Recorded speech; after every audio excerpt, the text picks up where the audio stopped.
The Pod News Weekly Review uses chapters, and there's a long tech stuff segment this week. Just saying. The last word in podcasting news. This is the Pod News Weekly Review with James Cridland and Sam Sethi. I'm James Cridland, the editor of Pod News. And I'm Sam Sethi, CEO of True Fans. Today, I go to Podfest. Sam has thoughts about YouTube and a big announcement from Sam right at the end. This podcast is sponsored by Buzzsprout with the tools, support and community to help you keep podcasting. Start podcasting, keep podcasting with Buzzsprout.com. From your daily newsletter, the Pod News Weekly Review.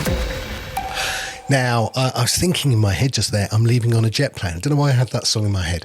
Anyway, you're home now. I am home. Your luggage isn't, but we'll find out more about that later, yes. Yes, my bags aren't. Nor is my award.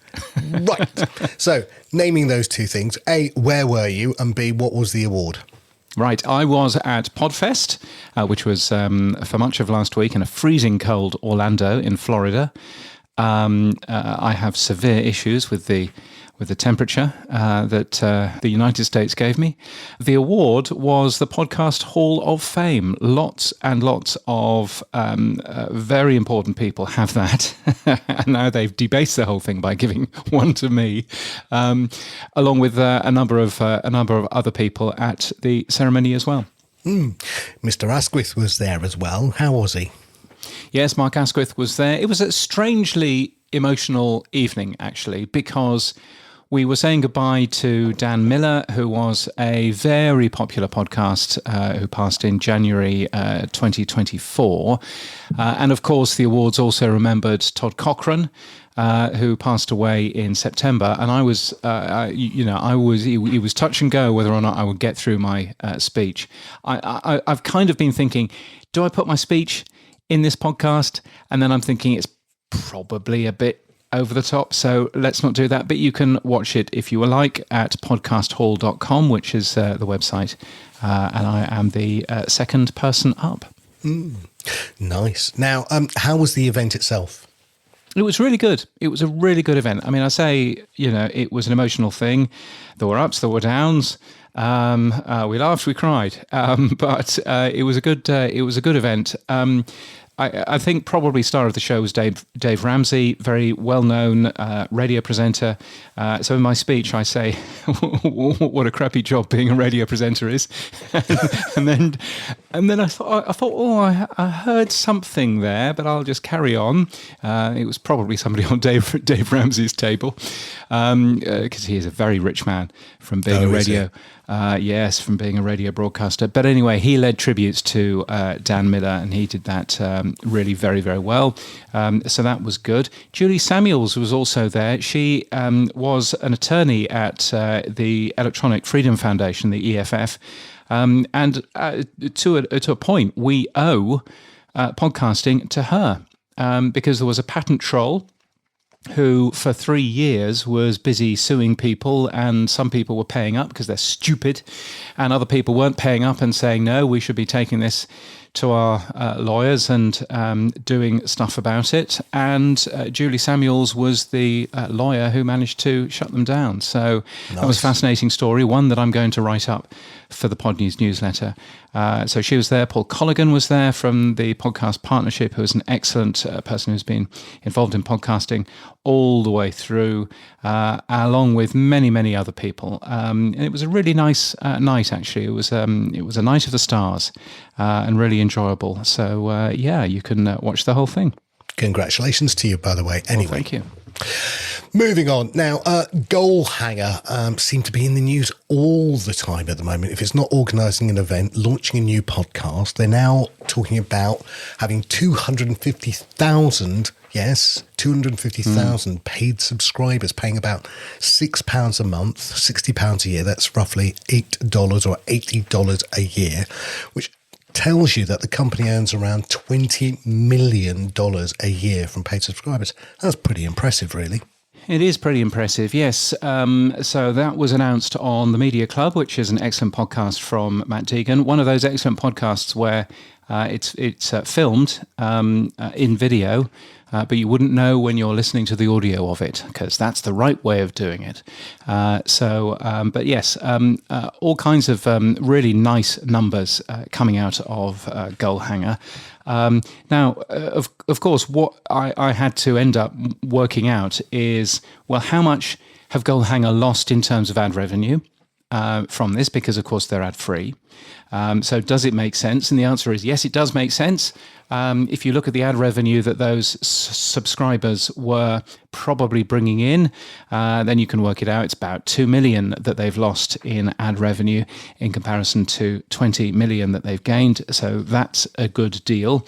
Although Apple are probably sitting there and rubbing their hands together, I reckon that they earned somewhere in the region of, 2.5 million a year from those Goalhanger users. In terms of the 15 to 30% that Apple Podcasts takes. So Apple Podcasts presumably very happy, thank you very much, for the money that they are taking, as well as supporting Cast, who Goalhanger use for other platforms. They charge less. I reckon that they're probably earning about $1 million from those users as well. So definitely quite a lot of money being made, both by Goalhanger, but also by their suppliers as well. And why not? I mean, that's how these things work. Nice chump change if you can get it. Yeah, well done. Yeah, no, exactly. Now, I think I get one of my predictions from 2026. Paid subscriptions will, outstrip advertising. I think I'm on a good start there. Thank you very much. We'll see. Yes, I think so. Now, related absolutely. to that, Rest is History, one of the podcasts from Goalhanger, is doing launching a history festival at London's Hampton Court, which is very posh if you want to go there. It's going to welcome members, so paid members, to a designed set, I guess, where they will gather and talk about history. Yeah, it's a 2-day festival. And how do you do that over 2 days? Well, how do you do that over 2 days? And what somebody called Conrad Withy, who's the chief commercial officer at Goalhanger, said in a press release, theatre shows are brilliant, but they're 90 minutes and then everyone heads home without ever meeting the person sitting next to them, who also travelled 3 hours to be there. Drinks receptions work well for 100 people, but not for thousands. So we needed a format that genuinely delivers what our fast-growing membership is asking for, a proper weekend together to celebrate history, where friendships form and the tribe can gather. Is there a better place for that than Hampton Court Palace? And they're using the word tribe, which I know is one of your favourite words, Sam. It's all about community, isn't it? Yeah, I mean, the original name of True Fans has gone through many, but it was originally Viral Tribe. Yes. The Rest is History, just as a reminder, was the Apple Podcast of the Year, wasn't it, this year? It was, yes, Apple Podcast of the Year. And if you take a look at one of the new rankers, which we'll be talking about relatively soon, but one of the new rankers says that The Rest is History is the number 3 global podcast. If you look at total consumption. So yes, The Rest is History is a really, really large show. Weirdly, I've tried listening to it. It's not for me. Not for me. I don't know what it is, but it's not for me. But clearly, a lot of people like it. So clearly, I'm wrong. Yes. That's how that works. I wasn't saying yes to you, you're clearly wrong. But yes, people like it. Yeah. Moving on then. Neil Mohan, who's the CEO of YouTube, has just written his annual letter with his big ideas for 2026. What's his big idea, James? Well, what is his big idea indeed? He is talking about more superstar creators and transparency, less AI slop. Hang on a minute, you work for Google and you want less AI slop? Blah, blah, blah, transparency, protections, responsibility, strengthening safeguards for kids and teens, not in this country, you're not. So there's all of that kind of stuff going on. But okay. What did you think of it? Well, what he's said is, yes, all of those things, but what they've done is actually provided more tools to create AI slop within the YouTube platform. So they're bringing out AI tools that will allow people to put their faces into short reels and do all sorts of things. So yes, on the one hand, you say you want less AI slop. On the other hand, you provide all the tools to enable AI slop. So we'll see. Yeah, indeed. And, it's posted on YouTube's official blog. Guess what YouTube's official blog doesn't have? RSS feed. An RSS feed, yeah, yes. Absolutely. Is it a blog without an RSS feed? Who knows? But let's not go there. But yes, I mean, so YouTube having a good time of it. Of course, in your neck of the woods, the BBC has just announced a perplexing announcement, haven't they? Yeah, they're going to do some programming for YouTube, which seems an odd thing to do. But yes, they're going to be producing new channels and the Winter Olympics coverage. Well, I'm delighted that the BBC is spending licence payers' money to promote an American company. That seems perfectly sensible. Oh, no, it doesn't. No, it doesn't. No, it doesn't. It's part of an effort from the BBC to deal with the challenge of YouTube when it comes to younger audiences, apparently. Look, from my point of view, I would say, yes, BBC content should be on YouTube. Absolutely it should.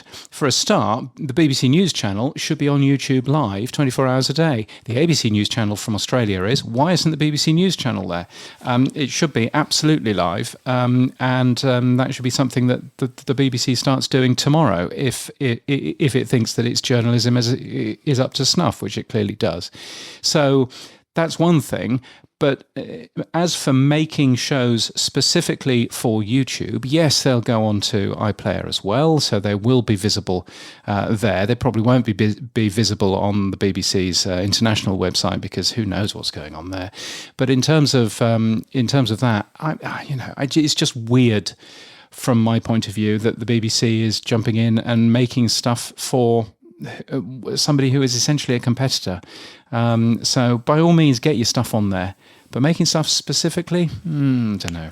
Well, I call the BBC strategy the hokey cokey because, sometimes they got 1 foot in and then they got 1 foot out and then they got 1 foot in again because they can't decide whether their podcasts are going to be open or they're going to be only on BBC Sound or they're not going to be on international or they are going to be on international or they're only going to be on their own platform or they're not, they're going to be on YouTube. So whoever you are, he or she or it, let's not be, gender specific, you have no idea what your strategy is for digital, I think, at the BBC right now. No. Well, I don't think that they've got any strategy at all at the moment. I think from my understanding is Trump has now doubled the money that he thinks that he is owed. Oh, that's fine. So you've got that bit as well. Trump will do nothing. He'll do nothing. Taco Trump. Bluster, chicken out. Yeah. Yes, exactly. So how's Greenland? Yeah, so who knows? How is Greenland? When I was at Podfest, I went through my usual here are the stats of different apps in different countries. And I said, and while I'm in America, here are the stats in Venezuela, just in case you're interested. By the way, the number one was Fountain. Yeah. Oh, nice. Well done, Fountain. Yeah. Well done, Fountain. It's probably got something to do with the Bitcoin thing. And then, secondly, I said, and here's Greenland, although don't do it. And I think about a third of the room laughed and the other 2/3 of the room looked horrified at me. The other 2/3 of the room went for their guns and came after you, yes. So that was entertaining. But still, but there we are. Now, the one thing that Neil Mohan did say that I think is worth picking out, which is with openness comes a responsibility to maintain high quality viewing experience that people want. Okay, that's a lovely sentiment, but I actually think that sentiment is something that we in podcasting should also adopt for audio, which is with openness comes a responsibility to remain high quality audio as an experience. And I think some of the work that Dave Jones is doing in the Podcast Index, some of the work that other people are beginning to do, I think have a King Canute type battle to stop AI slop, but I think it's a battle worth starting at least anyway. Yeah, no, I would definitely agree with that. And I think, as with all of this, it's really important just to get good, high quality content out there.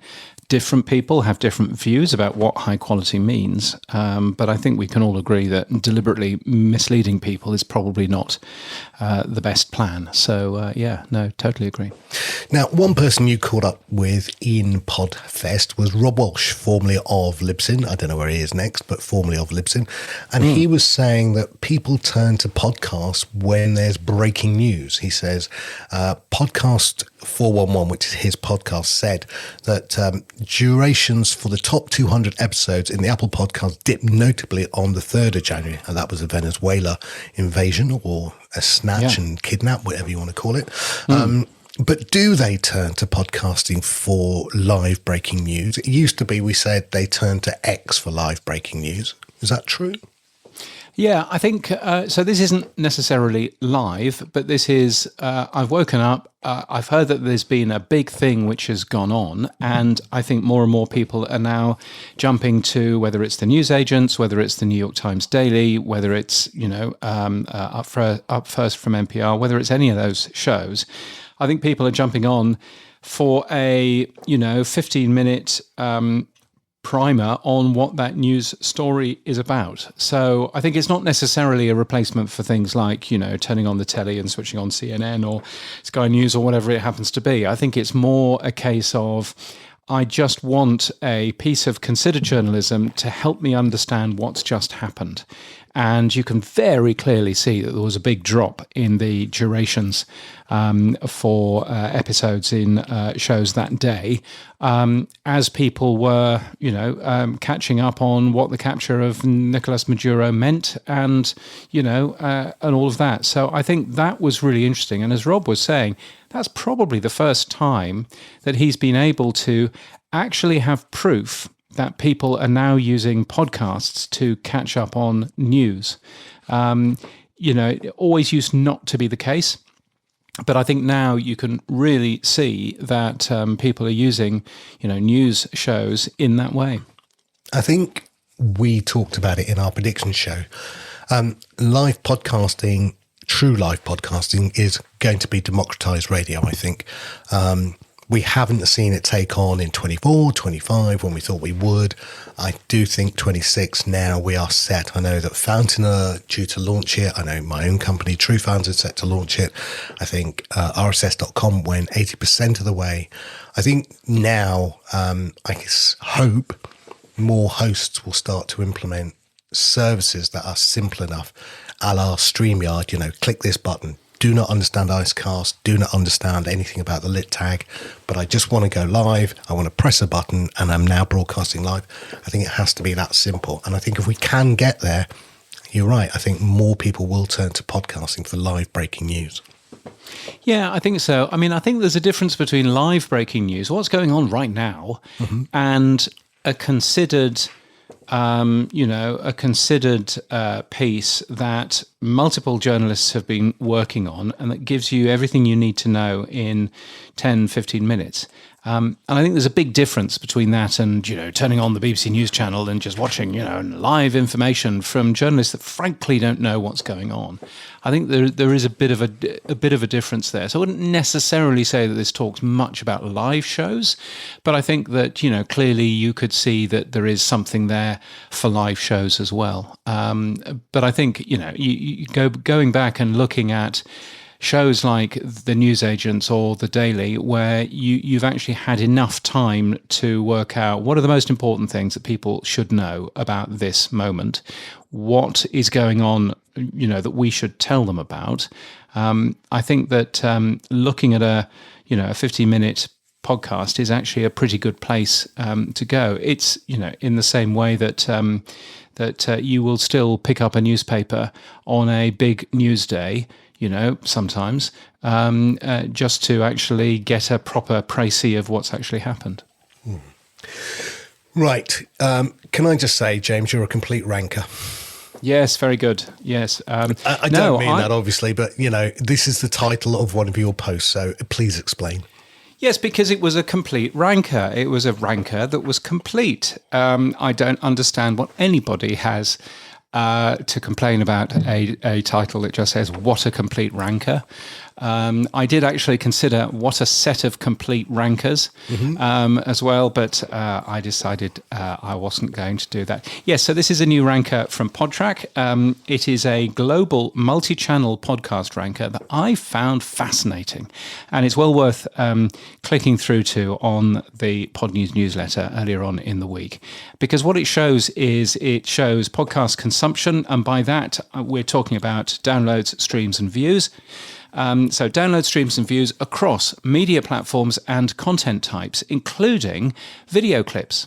So this isn't probably something that's particularly helpful for advertisers. This is much more helpful for, well, how big is this show in terms of the amount of people it reaches? although it doesn't quite measure that either. But for example, the number one is the Midas Touch podcast, not Joe Rogan. Joe Rogan's at number 2. Midas Touch is at number 1. Why is Midas Touch at number 1? Because they do really well with video clips. Almost a half of all of the Midas Touch podcasts downloads or views is through video clips on things like TikTok and Instagram. Joe Rogan is at number 2, but he has roughly equal consumption in audio and video, but only 9% of his consumption through video clips. And the rest is history. Even though it doesn't do particularly well in terms of video, still makes it to number 3 in terms of total consumption. So I just found that really interesting. It really shows the multi-platform nature of podcasting now, and I thought it was interesting. We can only see the top 20, but they have access to the top 200 if you pony up some cash. And you can go and talk to the good folk there. But I thought it was fascinating, to be honest. I'm surprised because I've never seen a whole Joe Rogan show or listened to a whole Joe Rogan show. I've only ever watched him on clips. So I'm surprised that his low 9% consumption on that one. But anyway. Yes. Yes, I'm surprised at that too, particularly since actually... for a long time, the only way that you could consume him on YouTube was through short clips, because that's the only thing that Spotify would allow out there. So I'm quite interested in that, and it is also fascinating looking at the Daily from the New York Times or Up First from NPR. They show virtually zero video consumption at all. So that was interesting. One of the other little things that I thought was interesting about this data is that there were some tick boxes, and there was a tick box next to Spotify audio podcast that wasn't ticked for The Rest is History. And I said, really? Why isn't that ticked? And Mark at Podtrack said, well, because it's not available as an audio podcast on Spotify. It's available as an audio track of the video podcast on Spotify. But it's not available as an audio podcast on Spotify. And I thought, yes, that is absolutely right, because there will be differences in terms of the advertising that you can get in there, differences in terms of, the dynamically inserted advertising, because you can't do that in terms of Spotify video. So then as soon as you turn a show into Spotify video, two things happens. Firstly, you don't have dynamically inserted adverts. And secondly, it means that services like Podtrack or Triton or OP3 or any service that either relies on a redirect or relies on log analysis can't see how well you're doing because they don't get to see any of the figures. And I thought that's really interesting, because that, again, is something that I'm not really very, haven't been really very aware of, in the past. So, do you think Spotify will enable pass-through data then eventually? Pass-through data, yes, probably. Pass-through, pass-through adverts themselves, probably not, because I think that would be very difficult for them. So you end up in this position where actually some of these rankers are having trouble. I mean, for example, in Australia, a big podcast has pretty well moved to video first, and they said, well, we're not going to be measured properly by the Triton ranker in this country, so we're just going to come off the Triton ranker, because what's the point of being on there? And you can kind of see their point, can't you? Yeah. So I hadn't realized the extent to which actually Spotify video is making life very difficult for rankers, for for attribution companies, for all of this, because we lose all of the data from those shows. So it's quite a thing. It's quite a sort of a backwards change in terms of how how podcasts have been measured and how they make money. So is that the second T-shirt in the Pod News shop now? So the first one was something for your ears while your eyes are busy, and then yes, I'm a complete ranker. No, well, who knows? Who knows? Where is yes? Nobody's a complete ranker. I suppose that's the problem. Yes. Anyway, now zipping around the world quickly over to Canada. Canadian True Crime is publishing its 200th episode today. Yes, congratulations to them. It's the biggest independent show in Canada. It seems to have done really, really well. A couple of shows have been made. A couple of TV shows have been made on some of the episodes for that particular show. So that is going really well. And actually, true crime in Canada is having a bit of a moment. The CBC is now working with the Toronto Star and doing a great big new show on somebody called Ryan James Wedding, who is one of the FBI's 10 most wanted fugitives across the world. He used to be Canadian Olympic snowboarder, and now, apparently, according to the FBI, he's a drug lord. I know, so there's a thing. So all kinds of stuff going on in terms of Canada and in terms of true crime. So congratulations to them. But yes, really interesting. He went from one white powder to another white powder. Nice. Yes, correct. People news on the Pod News Weekly Review. Yes, let's have a look at some people and some jobs and all of that. Lower Street, you say, is hiring a new chief revenue officer. Are they just? There they go. That means they've got revenue. At least he's got a job then to do. Well, yes, that's always a thing. Not published on the Pod News jobs section, but perhaps it should be. So maybe I will add it there. Libsyn has lost someone else. Matthew Passy no longer works at Libsyn. Libsyn having a lot of people changes. Obviously, both Rob Walsh and Elsie Escobar have also left the company. Matthew was doing Rob's job after Rob left. Not for long, Matthew, he didn't. No, well, exactly. He was also sales and support for enterprise clients of the Libsyn Pro platform. And so he is off as well. Libsyn had a booth right next to our sponsor Buzzsprout with weirdly similar colours. So that was a bit strange. I didn't speak with anybody from that company because I didn't really know anybody. I vaguely know Brian to look at, but I don't think we've ever sort of said hi. So yes, a very strange sort of feeling there in terms of that. Also, stuff going on in the UK. So Craig Strachan has been hired as CEO of Jampot Productions. Now, Craig Strachan used to work at Amazon Music and at Novel. Jampot is a creator-led production company which makes podcasts but also YouTube, founded by Jamie Lang and Sophie Habu, who are people who I have no idea who they are. Made in Chelsea and Newlyweds. He's a... I'm still very proud to say that I've got no idea who they are. Well, he's a Candy Kitten heir. Nope. Yeah, so he's wealthy from producing a sweet confectionery, and then they did it was Gen X. I mean, it was a very much of that nature, right? They got famous and Made in Chelsea, and then they got together, and then they've done their journey, which is about how they got wedded, and now they've got a journey about how they're having a child. I mean, yeah, it's of that nature. And I believe that Jamie Lang has also done shows on Radio 1 and various other things. Anyway, that's where Craig Strachan is now. So hurrah for that. What else is going on? Crowd Network, which is a sports podcaster in Manchester in the UK, Manchester, has hired a woman rugby player, Shauna Brown, as brand partnerships consultant. So that's good. That's a nice big hire for them.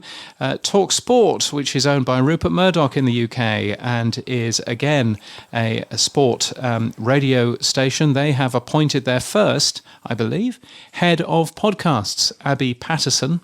It says new here, but I think it might be their first.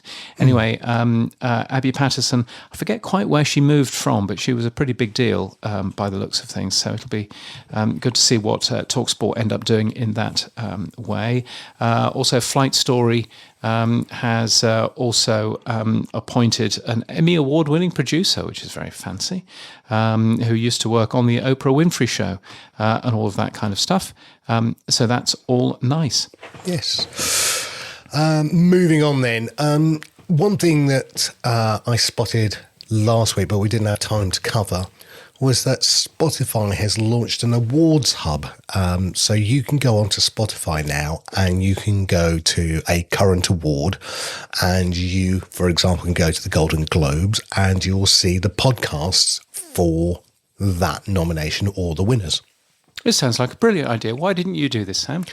Strangely, we did it a month before Spotify. I'm going to have a look at who is on my platform from Spotify, because every time I launch a feature, they bloody launch it straight after. Well done you. That's the difference is we turn all of those podcasts into a playlist, and you can then copy that into your own playlist. But anyway, nice to add. It is a good feature to have, because it means that, you know, everyone who's looking at awards just wants to play the podcast from those awards, and another form of discovery. So well done. Well done, Sam. Another triumph. Thank you very much. I do notice also that Spotify has whacked their prices up 8% in America, which will go down well with everybody. There was also a very long piece from Ashley Carman talking about Spotify as well. She was flown to Sweden. I was taking notes. She was flown to Sweden and she was given time with all of the senior folks at Spotify, wined and dined, presumably. So I'm sure that she had a lovely time. But one of the things that they were saying is that Spotify wants to be kind of the anti-doom scrolling app. And there was a really nice quote from one of the Spotify folks, who basically said that Spotify just wants to be your friend. They want to be your friend. They want you to sort of feel as if when you open the app, it's you know, you're at home and you're at home with your friends. And I thought that's an interesting way of putting it. So but it's a good piece from Ashley. If you get her newsletter, then you can read all of that as well. Well, the other thing that Ashley was talking about was how companies like Headliner and others now are rapidly taking transcripts, summarising them, turning the summaries into podcasts, because people haven't got enough time to listen to podcasts. So forget Adam Curry's 2x, 3x, 4x, which he hates people listening at. But this is not even listening to the full podcast now. It's taking the transcript, summarising it, and then turning 4 or 5 transcript summaries into a podcast using like Google Notebook LM type technology. So she's worried that that's the way that some people are going. And I thought, are some people doing that? And I think there is a small percentage of people who simply just want to suck the podcast for whatever snippet of knowledge it might have. And there's other people who actually use it as a form of entertainment and enjoy the full podcast. Yeah, exactly. I think there's a fundamental misunderstanding that people are using podcasts for entertainment as well as using podcasts to learn stuff. And and just in the same way as those companies like Blinkist who produce 15-minute versions of books. Just like those companies exist, of course they exist, and they will always exist because there's a nice copyright loophole to enable them to exist. But I don't suppose that has significantly harmed the sale of books, to be honest. So so hopefully that should mean not too much impact for our industry. Kevin, who is one of the people at Buzzcast and Buzzsprout, has admitted in the past, not only does he XXX his podcast speed listening, but he does that for movies as well, James, which I think is the weirdest thing ever. I know, which is very, very strange. It was his birthday on Saturday. Happy birthday. Yes. So I don't know which birthday, but apparently it was important enough to have the entire company close the stand on Saturday morning and go up for his party in the evening. So, wow. So that must be really good. So, Kevin, I'm sure that you will enjoy your bus pass. Oh, no, he's probably only turned 50 or something, you know. Yes, I'm sure he has. don't put him that old. No chance. No chance. He's not as old as you. Oh, thanks. Yes, we'll talk about that later. Thank you very much. Now, awards. There's more awards. It's clearly the award season again. The Ambies are about to be announced, and they've nominated a number of podcasts. What have they done?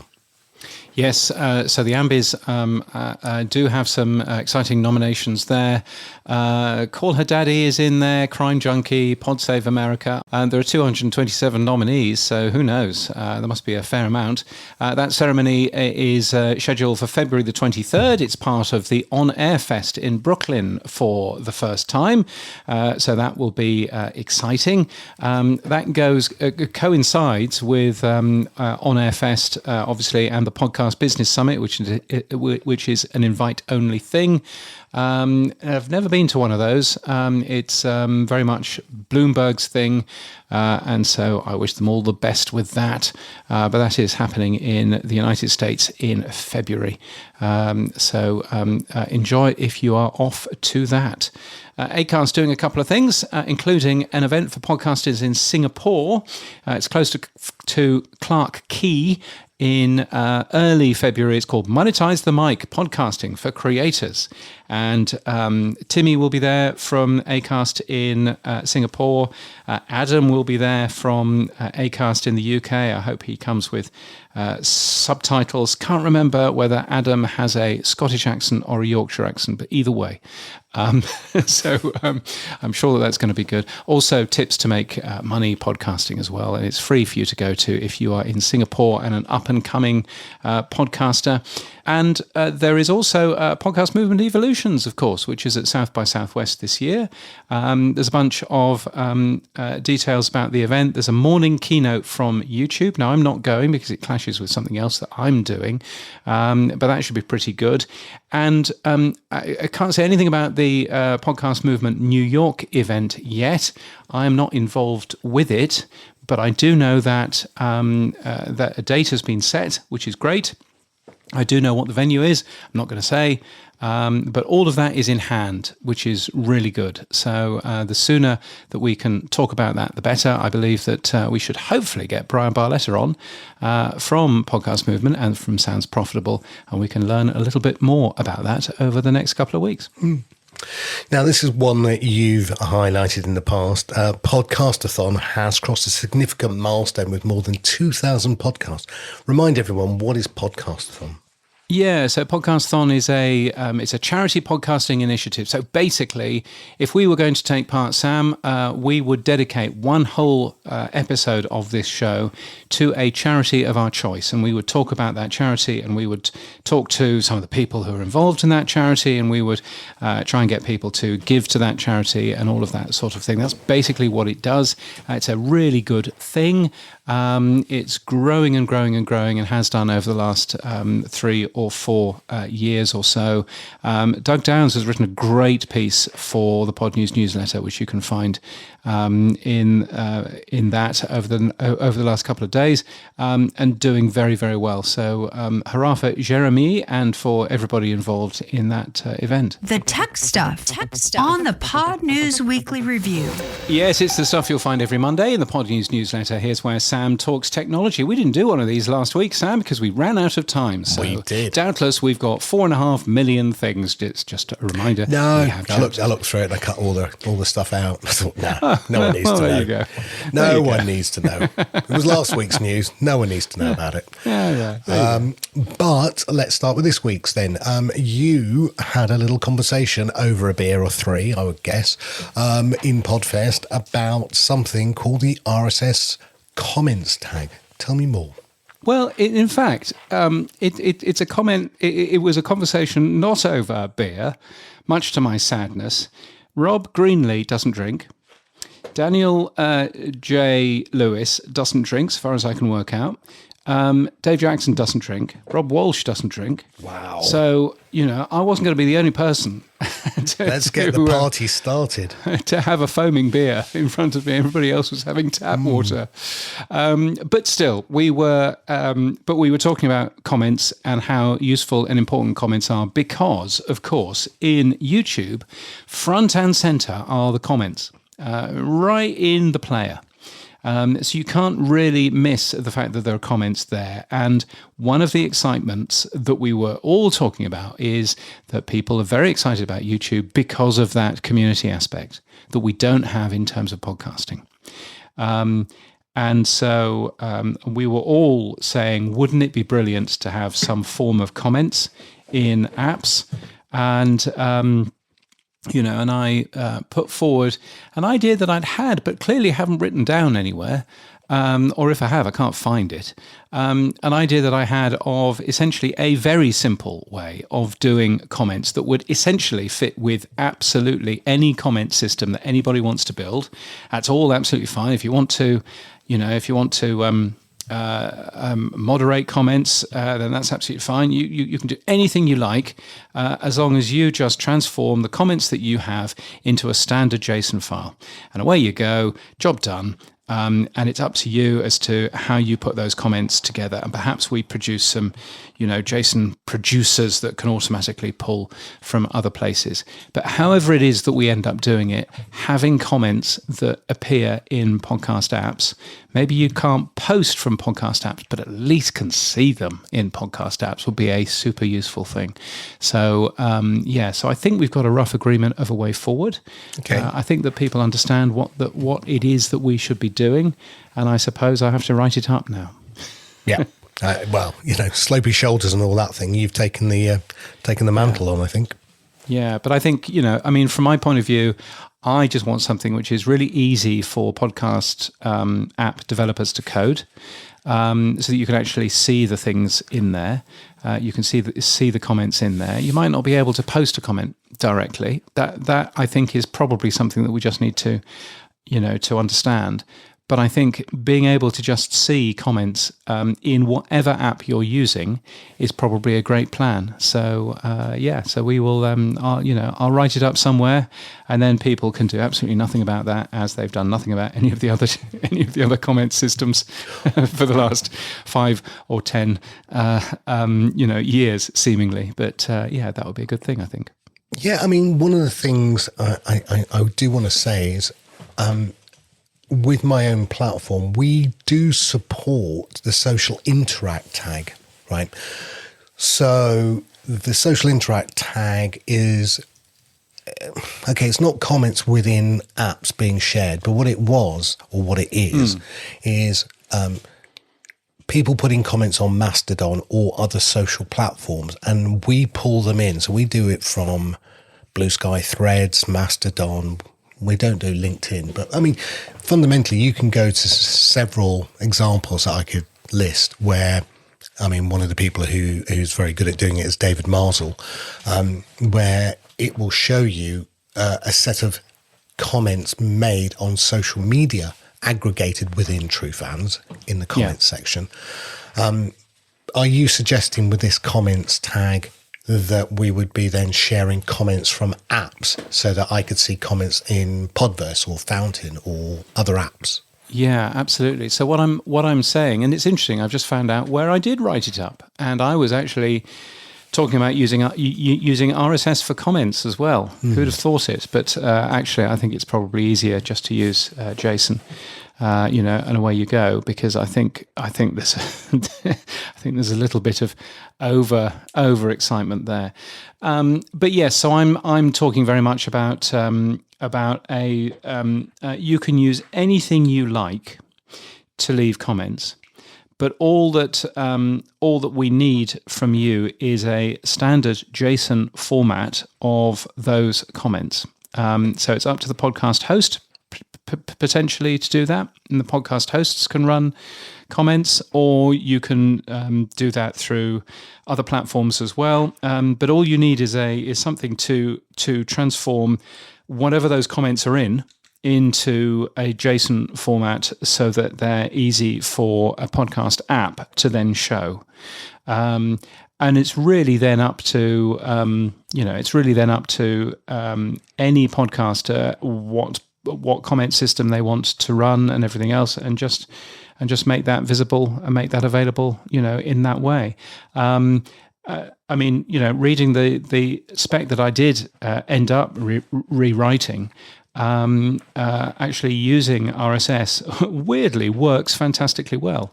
I think the one change that we came around at the table was to make sure that comments exist both on a episode level, but also on an item level per episode, but also on a channel level as well, in some ways. So that the idea there is that ideally you want some comments there. And quite a lot of shows won't have any comments. I think Adam and Dave will come at this through the point of view of No Agenda, which is a massive show which always has millions and millions of comments. Most shows would not get millions and millions of comments. This show gets very few comments on Spotify, where you can leave them. Very few comments, if any, on YouTube. So actually making life as easy as possible kind of makes sense, in terms of how that bit works. So being able to then have some comments which are the last comments left about this particular show is probably useful to at least kick those conversations off. But it's all that stuff that needs sort of sorting. But it would be nice to again have another go. I mean, I ended up writing quite a lot of hard work, in terms of this, and not that much response, to be honest. Russell responded, and somebody called the bells, and that was it. So Stephen Bell, maybe. So maybe I think if we give that another push, we might be able to get a little bit further. I think it's been one of those conversations that's gone around the loop. Yeah. 2-3 years ago, we were talking about cross-app comments. Then we wanted micro-payment boosts and boostograms and payments with comments. And then I think we've come full circle back to let's just make it simple. Let's get something out there, and then we'll worry about the payments with comments and everything else, which I know Oscar at Fountain has done a good job on. We've not implemented that element. Let's see what you come up with, and maybe we can implement that if it's quick and easy. Yeah, no, it should be good, I think. Now, one of the other things that's been talked about is merch and adding something to the RSS feed for merch stores. Now, Nathan Gathright has proposed back in 2024, June 2024 even, it's on the GitHub. And it was one of those conversations where, logically, if you look at Spotify or you look at YouTube, they've got merch elements. And so should we not replicate some of that within Podcasting 2.0? It never really got any further because I think people were too busy implementing all the other tags and trying to catch up with where we were. So I think it got left on the cutting room floor. But it has now suddenly raised its head again, and I'm quite interested because there's two approaches to it. One is to basically create a URL to a third-party store, so a Shopify store or a Printful or whatever. Now, the conversation was, should we just put it in the funding tag? Because fundamentally, the funding tag is able to take one or multiple URLs. The problem is, how would you then differentiate between what is the icon for the funding tag and what is the icon for a third-party store link? And is that correct? Because it's not really funding. So one of the ideas was, do you put in another tag called the podcast store tag and then have a URL similar to the funding tag so you could have multiple stores within it if you wanted? That's one way. So I looked at Spotify, how they do it, and I looked at Bruno Mars has recently got his new merch store. There's only 3 items in it, a mug, a t-shirt, and I can't remember what the other one was. When you click on the merch tab within Spotify, it shows you the product, but when you click on the product, it takes you outside of Spotify to a Shopify site for payment and delivery.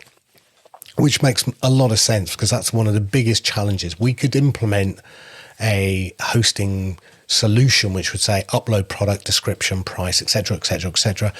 You then have the payment element. Okay, that can be done.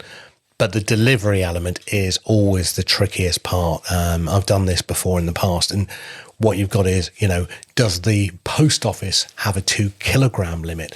Does this exceed the 2 kilogram limit? So then you've now got to work out if they bought 4 T-shirts, what will the delivery price be? So there's a lot of complexity, not just being able to put a product up and then take some money for it. And I think outsourcing that maybe as the first step to things like Shopify or we were talking about it, the Kelsey brothers having Amazon as their outsourced shop. And that I think is where it started. So I think the proposal right now on the table is to have a new tag called the podcast store tag with a URL to a third party outside of the app for fulfillment. Right. So you wouldn't have, when you use YouTube and you go to MKBHD's channel, for example, then underneath his video, you can actually see some of the stuff that he's selling, and you can see here's a fancy T-shirt that you can go and buy, and and all of that. There's no pricing, but there's links directly to the stuff that he's actually selling. You're just saying no, we'll just have a store. No. I think it's 2 parts. So I'm looking at how we can do A and then how we can do B. Right. Instead of trying to bore the ocean.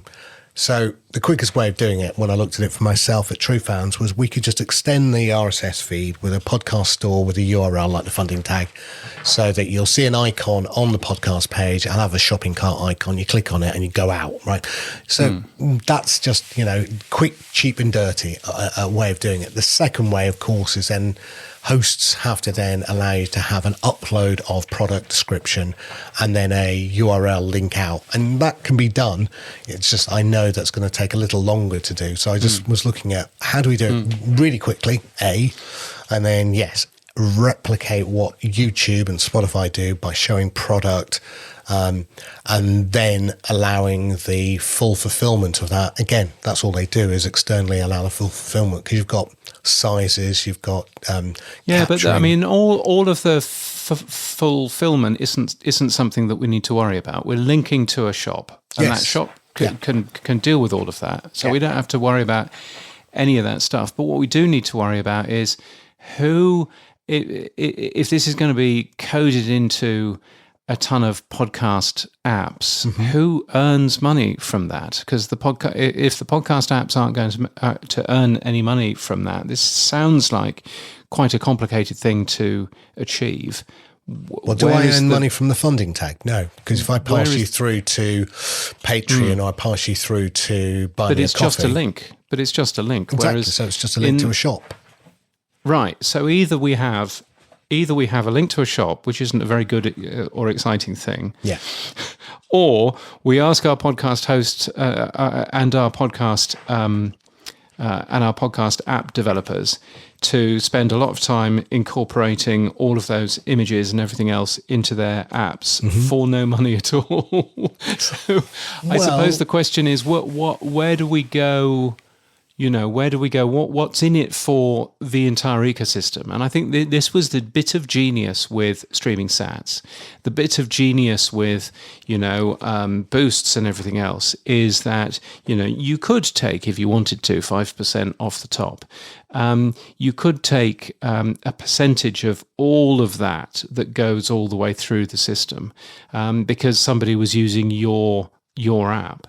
I think in terms of this, there doesn't seem to be an awful lot of, of obvious upside for the podcast developer to do any work in terms of this. Yeah. Whereas, that was the beauty in terms of the streaming sats thing was the splits and making sure that actually everyone in the chain earned money from all of that.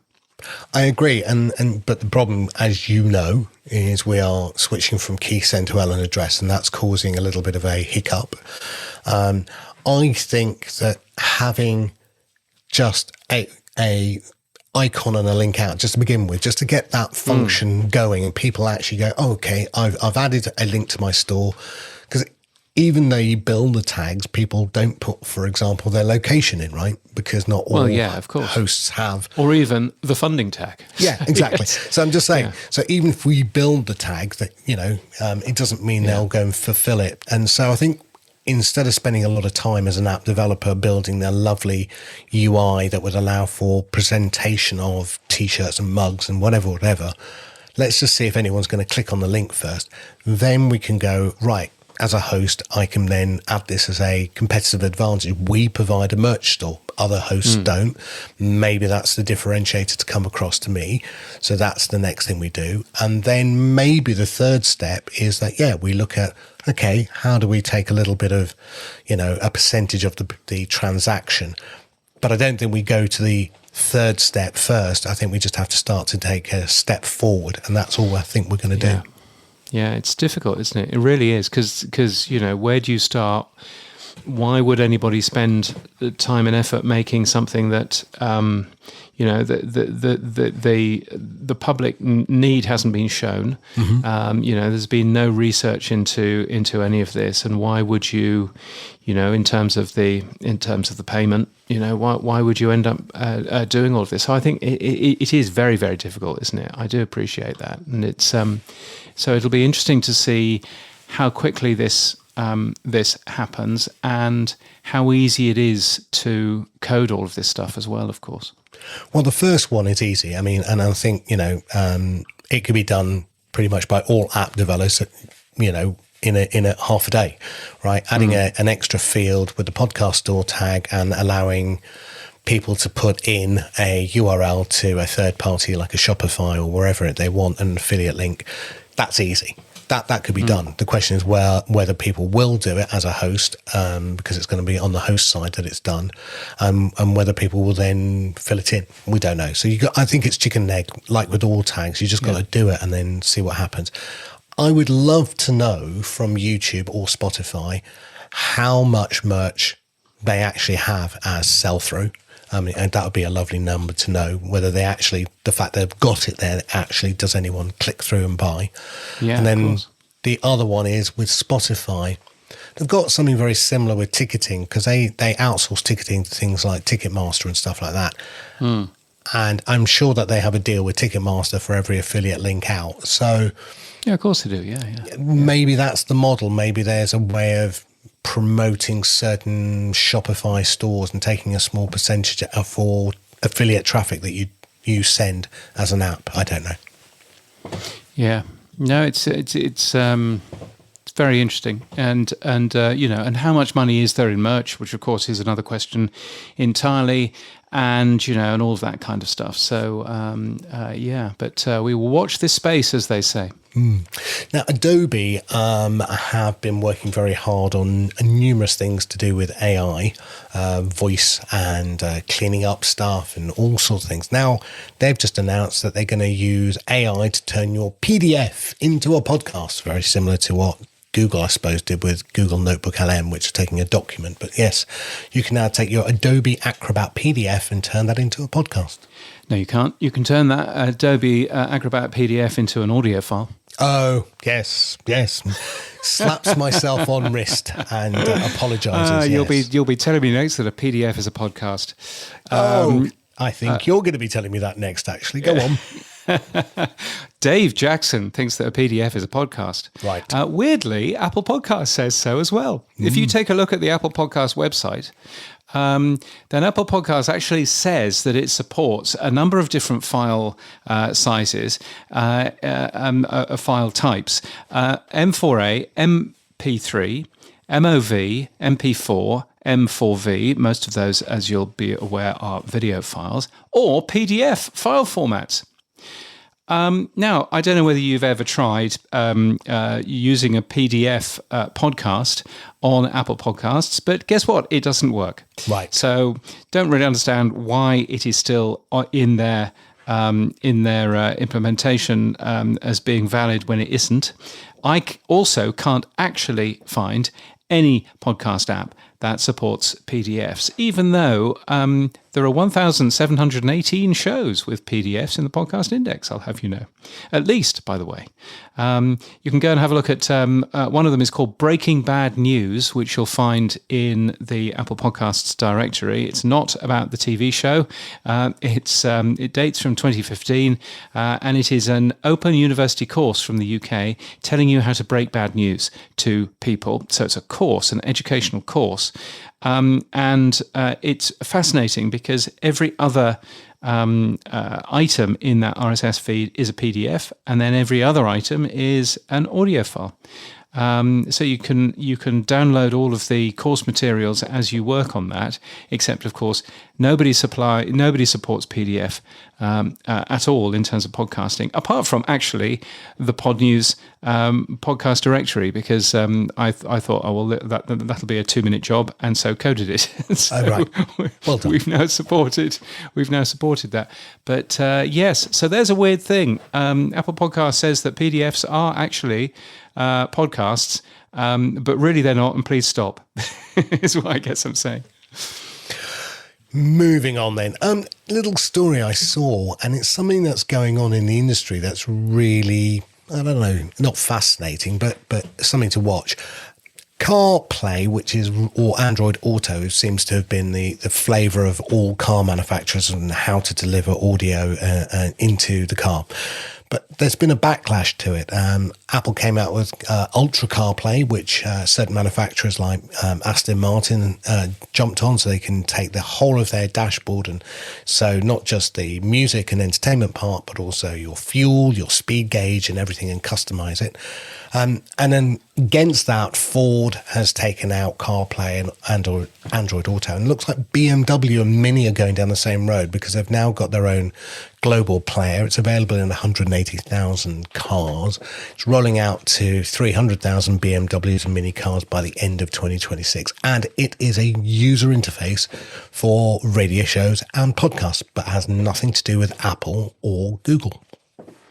Yes, it's interesting. So what Apple Ultra CarPlay is, and Google has a similar one, which I think is called Google Android Automotive, which is different to Android Auto, because of course it is.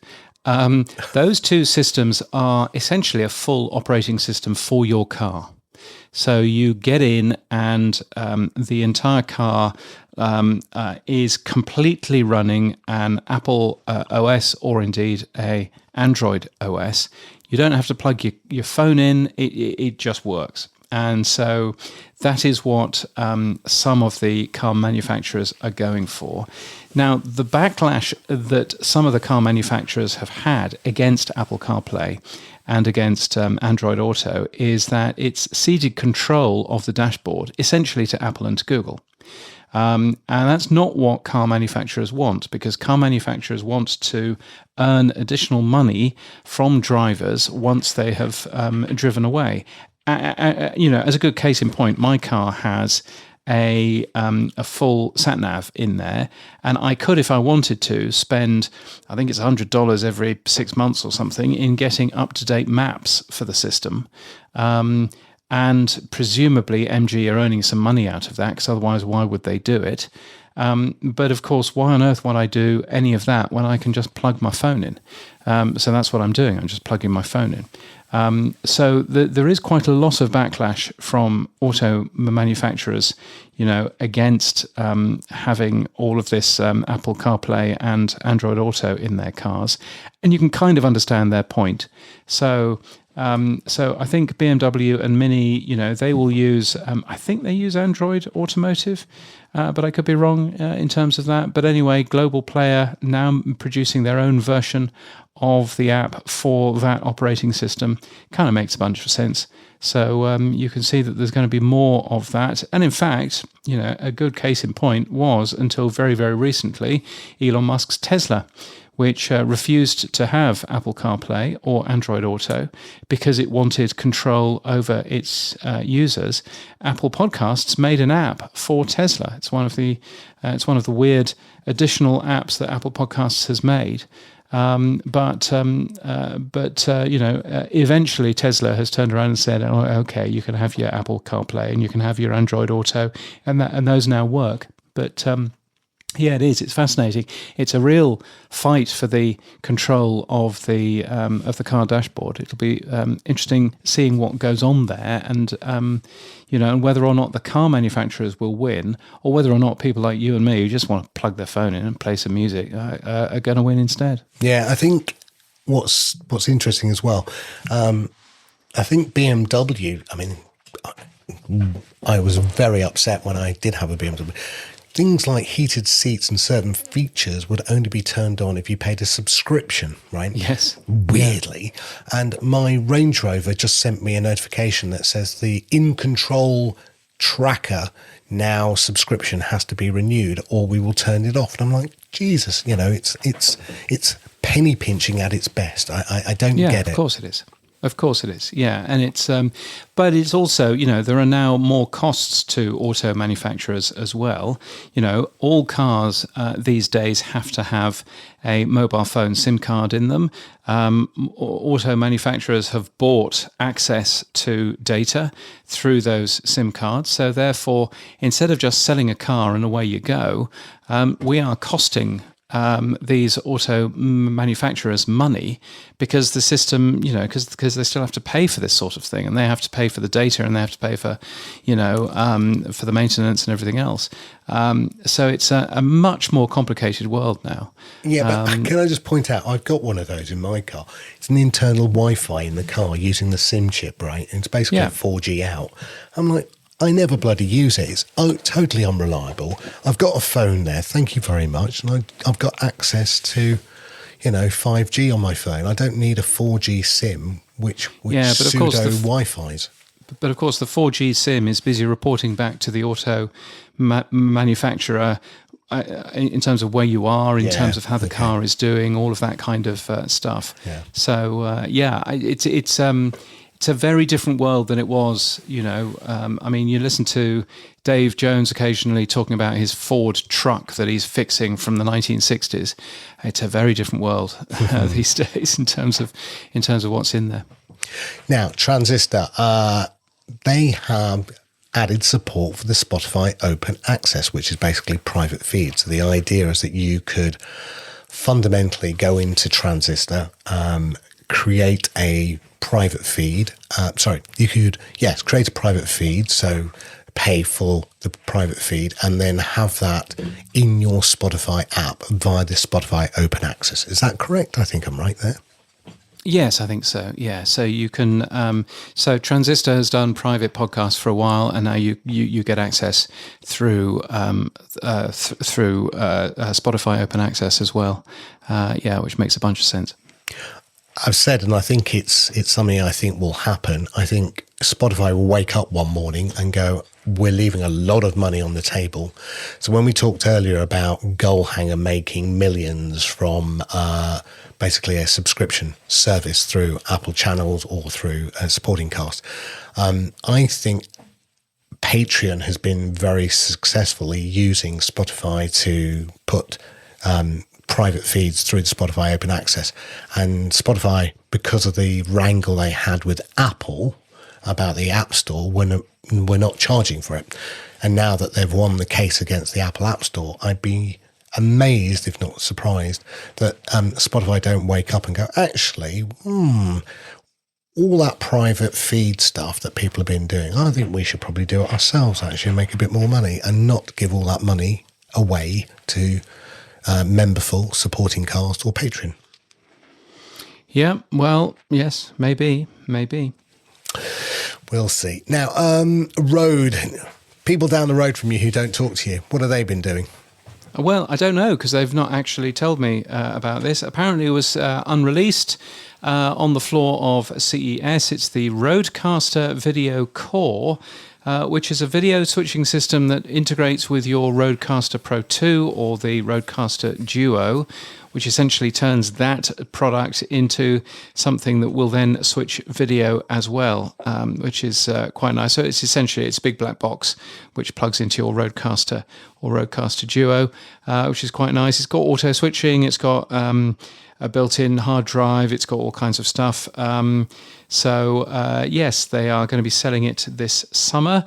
Also, by the way, what was launched at CES was the Shure MV88, which is the little microphone that Shure produce.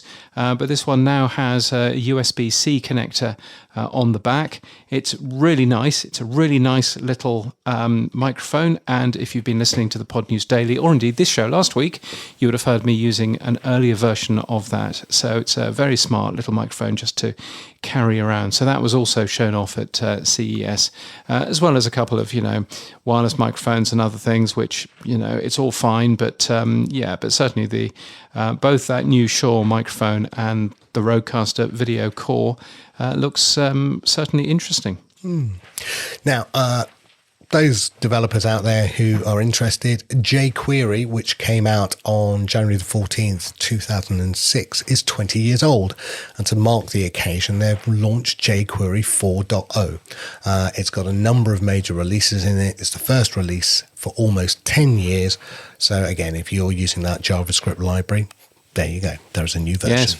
Why write a very small piece of JavaScript when you can download all of jQuery and double the size of your web page? Perfect Not idea. A fan, then.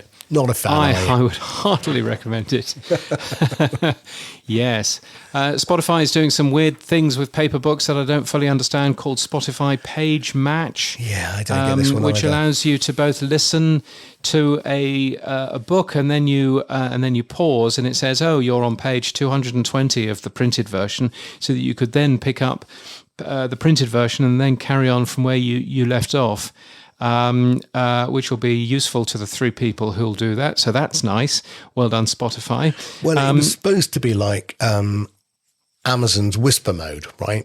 When you got an Amazon ebook, you can go from the Audible to the ebook and ebook to the Audible, which made a lot of sense if you wanted to do it that way. But I don't get why you go from an Audible listening on Spotify to a physical paper book. I don't get that one at all. Well, yeah. I mean, maybe if you prefer to read, but then you jump in the car and you just want to carry on with that book, then that's probably a nice thing. But I don't know. I wonder if it works with every single book. I bet it doesn't. I bet there's some metadata that needs to be worked on there. So that is currently being tested by Spotify. They've not even launched it. So that'll be fun. Never to be launched then, Gester. Well, yes. I mean, who knows? Anyway, other entertaining things going on. There's a tool called Podspun, which is a way of essentially producing an LLM from your podcast content.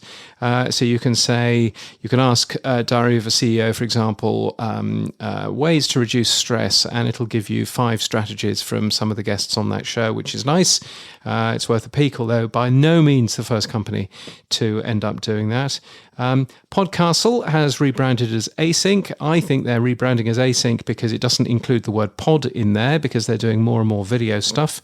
So that'll be exciting. I hear, by the way, video stuff coming from Wondercraft next week. So we should keep an eye out for that. PodSqueeze has launched a standalone tool called Audio Enhancer, which is $9.99 a month for you to use, and I'm sure is entirely separate from PodSqueeze's free Audio Enhancer that they launched 3 months ago. Not quite sure what's going on there. There is a video platform which, a very weird press release. The thing is called LRT Presents, and you'll be able to watch video podcasts on Roku, Amazon Fire, PlayStation, and Xbox. He spelt PlayStation with 2 words, so that's nice. And you end up paying to be on that channel. As with any distribution avenue, he says, to which I replied that actually podcasts don't pay fees to be on Netflix, on YouTube, on Spotify. Actually, Netflix pay you. So, yes, I don't really understand what the deal is there. But, still... I suspect that we'll see a ton of people trying to make money out of video podcasts, and perhaps that's going to be one of the ways of doing it. And finally, a new website for Godcaster, the podcast and live radio tool. Adam Curry going off to talk about Godcaster at the NRB 2026 conference, which I'm imagining, I'm not quite sure what NRB stands for. National Religious Broadcasters. Religious Broadcasters, yes, that's probably it. Yes, I was thinking National Radio Broadcasters, and then I was thinking, no, that's probably not it. But anyway, so some good stuff going on there. Boostergram, super comments, zaps, fan mail, super chats, and email. Our favorite time of the week, it's the Pod News Weekly Review inbox. Yeah, so many different ways to get in touch with us. You can send us fan mail by using the link in our show notes, super comments on True Fans, boosts everywhere else, or email, and we share any money that we make as well. A ton of exciting things going on there. What does it say here? We welcome Seth Goldstein. Oh yes, Seth Goldstein, who joined us as a new supporter, which is very exciting. So good to see Seth. Thank you. And Cameron Mole has very kindly been supporting us for the last 3 years, I think. Mm-hmm. So thank you to Cameron. And all of that. What else have we got in here? What does this one say? 1,035 sats from Bruce, the ugly quacking duck. Oh, it's good to hear from you, Bruce. Thanks for making sense of the numbers. 73. He says he was using Podcast Guru to leave us that. While you're doing that, you forgot to mention that Silas has now become a new subscriber. Oh, did I? Oh, I should have mentioned that. Silas, thank you. That is excellent. Yes, I hadn't scrolled down far enough. So, Silas, thank you so much. And $8 a month, which is a very kind thing for you to have done. By the way, I ended up using some of this money to buy folk drinks at the bar at Podfest. I was very grateful for that. So thank you very much for your support. Much appreciated, Silas, and indeed everybody else who is supporting us as well. If you would like to do that, weekly.podnews.net is where to end up going. I've gone through an awful lot of scrolly here. There are entertaining things from Fountain in here as well, which is nice. So good to see a ton of those coming in. And let's see what happens when we see more of those boosts and things coming through. But the strike is working quite nicely for me. So, Sam, what's happened to you over the last week? Well, have you got any big news? I don't know. Well, we're going to block all AI slop. Is this the biggest news that you're going to mention in this section, Sam? Tease them out, James. Tease them out. No. All right, tell us what you're doing with AI slop then. Well, we just decided we're going to be a human-first platform, so we're going to try and block it all out. So one of the things that we've found about when we're testing our hosting is how much bots stream content from you as a host. I mean, it's significant, and I have an ongoing conversation with Apple about how many hours they're using to get transcription chapters. Now, we've added a switch, which so we decided we weren't going to block it ourselves because we could just block it at source. But people then would moan at us about, I want to be indexed by OpenAI or Claude or whatever, and I want my Apple chapters and transcripts. So I understand. So we're going to leave it up to you. But in the model that we have, of course, is you get charged per megabyte. It's like a mobile phone model. And so if you want a AI to index you, they will charge you, or we will charge you, because they will be streaming megabytes of data. So your call. So that's what we've done, but we would like to become a human first platform. So I wonder what happens when you do block Apple, whether or not actually you just get chucked off the Apple platform altogether. My suspicion is you probably do. Because if Apple can't see your audio, then it's just going to go, oh, well, the audio doesn't exist, and you'll get thrown off. So I'll give you an example. A 36-minute episode of True Fans Creators was played by Apple for 7.5 hours. Why? Yeah, that's quite a lot, isn't it? Why? I mean, you know. Yeah, I mean, I don't disagree with that. I'm just asking, what happens when you block Apple? Have you tried doing that? No, we will, and I'll let you know next week when I go, oops. Yes. Yeah, it'll be interesting, because my suspicion is that you'll just fall off the directory because it won't be able to see any of your audio and it'll think that it's broken. But, you know. Yeah, that's the reason why we've given the choice. I mean, it's just a weird thing, right? Is it like giving a child a gun? What you're doing there? Well, giving them a choice. No, it's guns don't kill. People kill. Guns don't kill. That's what I hear the NRA tell me. Wow, are you turning into a song from the early 2000s? We've also migrated to, and this is really something I'm quite excited about. Is this your big news that you've migrated? Do you want me to go for the big news here? You've migrated to MongoDB Atlas. Yes. Wow. What does that mean? It's an AI-ready database. So we use MongoDB already. Right. And so, human first platform. Here we go, AI ready platform. The human first platform. So you're using an AI voice interface. Exactly. That's what I was going to say. Yes. Talk about irony. What it does is it improves our search and indexing. So that's the first thing. It also builds our interface for AI voice interfaces. So not for a while, but we are working on a voice interface called Kevin and Kelly. They're the names of the interface characters. Okay. Kevin, obviously named after Kevin Finn from Buzzsprout. No, well, very nicely, but no. Kevin Kelly was the person who did 1,000 True Fans. Oh, I see what you've done there. Yes. Yeah, that's very clever. So we've taken Kevin and Kelly, so a male and a female name. And it's interesting because Apple has announced that they're turning Siri into an AI chatbot as well for the next version of Great. Their OS. Great. I can hardly wait to turn that off. Not a fan then. Anyway, that's that. Anyway, okay, right. So what else? Bruno Mars tickets. This is the news that I wanted to get to. You haven't got anything else, have you? No. Yes, I'm turning 60 this year, so the bus pass is coming out. No, 20,000 in the wait list before we got the tickets. Wow. But we got them. Yes. So this is a birthday present that you've been bought. Yes, by my two children. Yes, they know how much of a fan I am, and so yes, they got me that. So it was very exciting. Mars. Wow. At Wembley. Yes. So yeah. Okay. Yes, we've closed our funding, James. Yes. Yay! I wondered when you get to it. Very good. Now, I've got to send you the press release. I will do. The thing is, I don't want to send you the press release because I don't want anyone to know how much we've raised because it is a decent amount of money, and I worry that I'm going to get. No terms were given.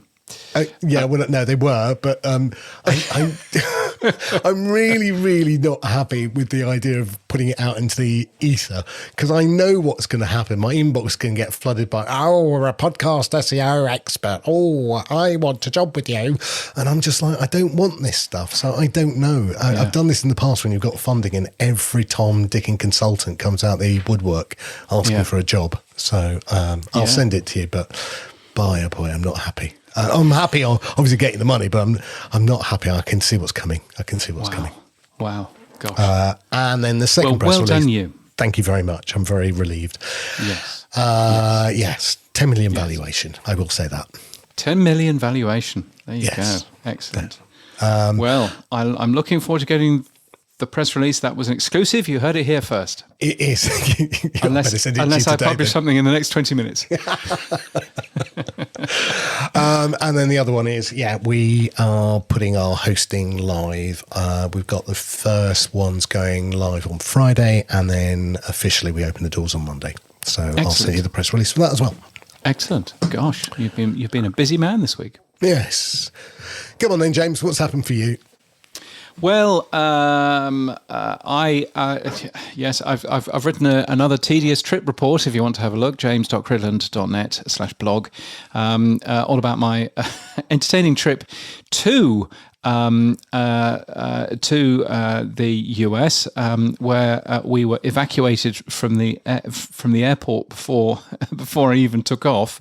So that was fun, for some fire alarm or something else. Anyway, so that was great fun. You'll find even audio from that in my blog post, because I suddenly thought, I can record some audio here. I will. In case you've ever wondered what the emergency evacuation alarm sounds like in Brisbane International Airport. So anyway, so that was fun. And then on the way back, I ended up having to basically run from one plane to another. The app lied to me and said that the plane had already taken off. So I kind of slowed. And then you could hear somebody shouting at me from down the other end of the airport, "Are you flying to Brisbane?" And I said, yes. And he said, "Hurry up." And so I had to start running again because the app had lied to me, but because it turned out that it hadn't taken off. So that was good. So I ran in, got onto the plane, sat down, looked at the app, and the app said that my bag had also made it. So I thought, that's amazing. That's really, really good. Anyway, the app lied to me again, and my bag hadn't. So my bag, which includes my award, which is glass, which may or may not have broken, is well, it's made it to Brisbane, but as for when it'll eventually get to me, who only knows? It's been in Brisbane for 2 days now. And, I rang them up and they said, "Oh well, we'll get in contact." And I said, "How will you get in contact?" And they said, "Well, we'll send you an email or an SMS or we'll give you a ring." And I said, "Any one of those?" And they said, "So make sure that you're available." What, really? Anyway, so that was nice. What else have I been doing? I was going to say, does it? You get one award and two come along at the same time. Will you get your Ambies award eventually? Yes, well, my Ambies award that I won back in May of last year. Yes, apparently I get that next week. So that's New York. Very exciting. No, here. Right. So what I have to do, the weight of these things is quite considerable. So what I have to do is actually in my home office, I've got a very rickety IKEA, a set of shelves, which is in the perfectly useless position of not actually being visible at all in my camera. So I'm going to have to go to IKEA and buy some more furniture to put my awards on, lovey. So that'll be fun. Does that mean we're doing video then? No, it does not mean we're doing useless. video. Can I just point out, it's very useless having an award in your studio that no one can see because we just do video. I don't do video. Other people do video. We don't have to do video to this. So that was good. Daily, the awards section. So another thing that we did, he Yes. says, moving on, is there was an inventors section at Podfest, and I thought, oh well, I will go and show the idea of the podcast location tag, which I did, it was the most humiliating experience that I've ever had, because I didn't realize inventor I thought meant show us your good ideas, not show us your good business plans. I didn't realize that I was pitching a business. And so, of course, I said I went through what the location tag did in 3 minutes. I did that very well in terms of timing. I went through all of that. And all of the judges were looking at me as if I was absolutely insane, because I had said in the middle of it, there's no money, and there's no money to do any of this. It's all completely open. We're using the OpenStreetMap. It's all completely open. And they were looking at me, and then one of the judges said, "So how are you going to make money out of this?" And I said, "Well, I'm not. All podcasters are going to make money out of this because their stuff is going to be easier to find." And and the judge just sort of shook his head, looked down at his at his scoring sheet, and you could see him writing a 0 down there. and I was there thinking, I didn't realise that it was a pitching event for essentially money. Not that you won any money. But it was just really weird. So the whole open source thing, the whole idea of, and this perhaps tells us why podcasting 2.0 in some parts of the world doesn't really, people don't really understand it. Because all of the judges looked at me as if I was just this weird British guy that just landed from a different planet. And they simply could not understand why on earth I was even wasting their time talking about this totally useless thing that wouldn't earn anyone any money. It's fascinating, absolutely fascinating. To be fair, if it's a VC asking for pitches, they are asking you to give them an idea that would generate income and money and the return. Exactly. If it was VCs asking for pitches, I wouldn't have wasted my time doing that, and I'd have gone off and had a little bit more fun in the freezing cold Florida. But no, this was an inventor's thing. So I thought, well, inventor thing, not making tons of money thing. Right. So it was very confusing. So, I went into this very naively and came out of it feeling like an idiot. So that was fun. It was very weird. But it certainly taught me a lot of why some people just don't understand podcasting 2.0 and why, all of that stuff is just a bit weird. So, very strange. Very strange. And yes, you've written down what I've done this week, so I feel duty bound to I feel like go through the three stalker. things. I feel like an absolute bloody stalker around I know, you. It's so you have. What's James doing? Oh, look, let me make a note for him then. Yes, so you have. Yes, so the other thing that I did is I bought a new phone. Because Apple all of a sudden sent me an email saying, I think it was dated the 16th of January, saying, just a reminder, your loaner phone is due back on the 16th of January. Oh, I'm so surprised they took it back. Yeah, I'm surprised that they've taken it back. I mean, it was the top of the range, Apple iPhone 16 Pro, Max, XL. Somebody join the team. They need to give them a phone. So I was there thinking, well, here you go. So anyway, so I thought to myself, oh no, I need to actually have a think about what phone I need to buy and then go out and buy it. So I thought, well, what am I going to buy? Do I stick with Apple or do I go back to Android? And I was getting very excited actually about moving back to Android because I thought to myself, well, it's been a while, but I like the Android, the Pixel Watch more because it's round, and it looks nicer. It does better things, and it'd be quite nice to use a Pixel again and blah, blah, blah. But then, of course, I was there thinking, but I won't have Apple Podcasts. I won't have some of these new apps that I'm using, Flighty and all of those sorts of things. So maybe I should stick with that. I don't know. And then there was a guy called Paul, who's a geeky man at the coffee shop that I go to. And there's another geeky man at the coffee shop that listens to this podcast. God knows what he gets from it. But he listens to this podcast while he's mowing his lawn. Hello, Ross. And anyway, Paul ends up turning around to me and he says, well, it's a choice between freedom and privacy. Android gives you freedom. iPhone gives you privacy. And you should probably start with privacy first before freedom. So I thought that was really interesting, wasn't it? That was an interesting take. I mean, the Mel Gibson phone, I've never thought of it as that. So I thought, okay, given that I've just spent quite some time, lessening my reliance on Google, I don't use its maps, I don't use its search, I don't use its AI, I don't use its single sign-on. I was there thinking, actually, it's probably Apple. Anyway, I've got the orange one. Right, So the one that scratches. Excellent. Yes, well, I don't care about that because I take care of my equipment. You put a case around it, do you? And it is mine. I do not use cases. It's mine. It's mine, okay. and I don't use a case. When it wasn't mine, I spent $10 on a case, on the cheapest case from Amazon, just so that I wouldn't scratch somebody else's phone. Right. But no, on this one, no, it's my phone. So I will I will go back to having a naked phone. If it's good enough for MKBHD, it's good enough for me, Sam. It's the weirdest thing is, right, Apple spent $1 gazillion trillion on design to make it look beautiful, and then the first thing we all go and do is stick a case around it. Yeah, I know. I agree. Actually, the orange one is, it's less slippery than previous ones. It's got sort of a etched back, which is made out of something. I'm not quite sure what it's made out of, glass presumably.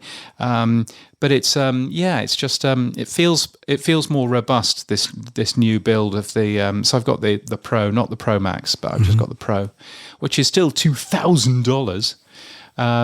Which sounds like an awful lot. It's probably because it is. Well, I've got my iPhone 11 Pro Max, and it's still ticking along nicely. Well, that's the point. So this will be my phone for quite some time until Apple make it obsolete. But maybe still, for my 60th, I'll upgrade. Maybe for your 60th, yes, you'll upgrade to the Apple iPhone Zimmer. Special. I tell you, I am going to struggle really badly saying the words "I am 60." Yeah, well, yeah. Yes, remind us when that is, just so that we know when to get our cards September, in. Yes. Yeah, you got a while. Okay. Yes. Gosh. Well, there you anyway. go.